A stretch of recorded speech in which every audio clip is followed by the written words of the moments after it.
يا سلام الله سلامي. إهداء من العروسة أفنان إلى أمها الغالية سارة.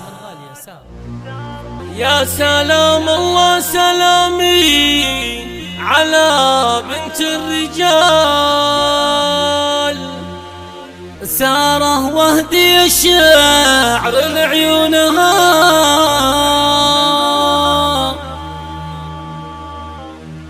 شيخة من رؤوس قوم كريمين السبال طيبها من طيب ابوها وطيب اخوانها.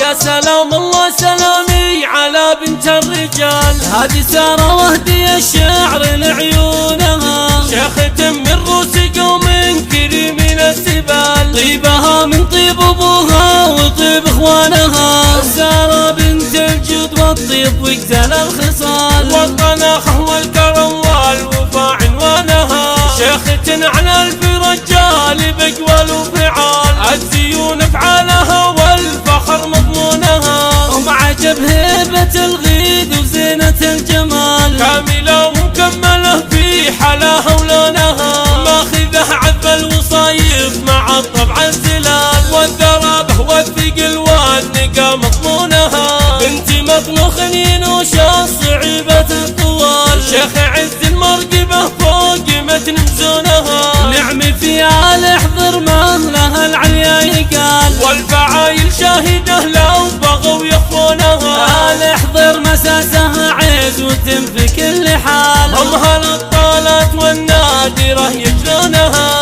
لابت وقت المواقف ووقفة النزال ويل ويل اللي تجنى ومن عدونها اليوم وتسيق تقافي كما سوق الدلال من صميم الجوف وهديك عذب الحونها من صميم الجوف وهديك عذب الحونها. يا سلام الله سلامي على بنت الرجال هذه سارة وهدي الشعر لعيونها شيخة من رؤوس قوم